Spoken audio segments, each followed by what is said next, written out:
Now, remember, a full month has passed since US President Donald Trump returned to the White House, and the Trump administration has, in a way, wasted no time in making major decisions, both on global and domestic fronts. From Canada and Mexico to China and West Asia, Trump has left his mark, but perhaps the most consequential moves have come as far as the Russia-Ukraine war is concerned. What's really going on behind the scenes at this point? Overall, the answer and the message is clear. Donald Trump seems to have granted the Russian President Vladimir Putin's wish list, most of which, by the way, were Russia's original demands even before the war broke out, effectively shutting down any opposition to Moscow and pushing the Kremlin to agree for a peace deal. So what exactly did Putin want? Let's just break it down for you. Condition number 1, no NATO membership for Ukraine. Now, last week, US Secretary of Defense made it clear that Ukraine will not join NATO. He dismissed the idea, in fact, outright, calling it, quote-unquote, unrealistic. His statement put an end to any little hope Kiev had of securing NATO membership. Even the Ukrainian President Volodymyr Zelensky seems to have accepted this reality, suggesting a plan B for his country's defense in an interview with The Economist. US position, in a way, is clear. NATO membership for Ukraine is off the table, and any settlement to the war will reflect that reality. And this, by the way, aligns perfectly with Putin's demand that Ukraine remain outside of NATO. Condition number 2, no territorial concessions from Russia. Until recently, Zelensky had hoped to negotiate a land swap, basically offering small portions of Russian-held territory in Kursk in exchange for Ukraine regaining regions that it lost in the war. Around 20% of Ukraine, remember, remains under Russian control. But that idea was quickly quelled by the Kremlin. And the US Defense Secretary reinforced this stance, making it clear that Ukraine will never return to its pre-2014 borders. What's condition number 3? Europe must defend itself. In the past 1 week, Trump and the Defense Secretary have made their position on Europe's security crystal clear. Defending Europe is no longer America's burden.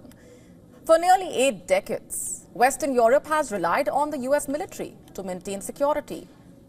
But, you see, Donald Trump seems to be on the path towards pulling the plug on that very arrangement. And the US Defense Secretary bluntly stated that European nations need to take primary responsibility for their own defense, reminding leaders that even US President Eisenhower warned about Europe freeloading of America. And Trump will not allow the US to be, in his words, become Uncle Sucker, quote-unquote. Instead, the US Defense Secretary called on the European allies to step up, donate more ammunition and military equipment, expand their defense industries, and prepare their citizens for the real threats that they face.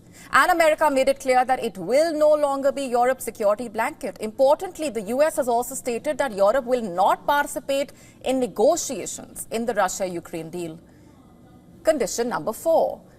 US troop withdrawal from the Baltics. Putin has long wanted NATO forces removed from the former Soviet territories. And it looks like he may be getting his way. According to reports, European officials believe that Donald Trump is likely to withdraw US troops from the Baltic states, a move that would basically expose NATO's eastern flank to Russian aggression. If Trump indeed decides to step back from European security, Putin's dream of a weaker NATO may be fast becoming reality. Condition number 5 is undermining Zelensky's legitimacy. Zelensky's presidential term expired in May 2024. However, because Ukraine has been under martial law since Russia's 2022 invasion, elections have been indefinitely postponed.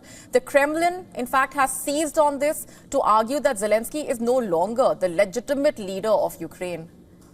Putin has repeatedly labeled Zelensky illegitimate, reinforcing this claim in an interview last month. And Trump is also echoing that narrative.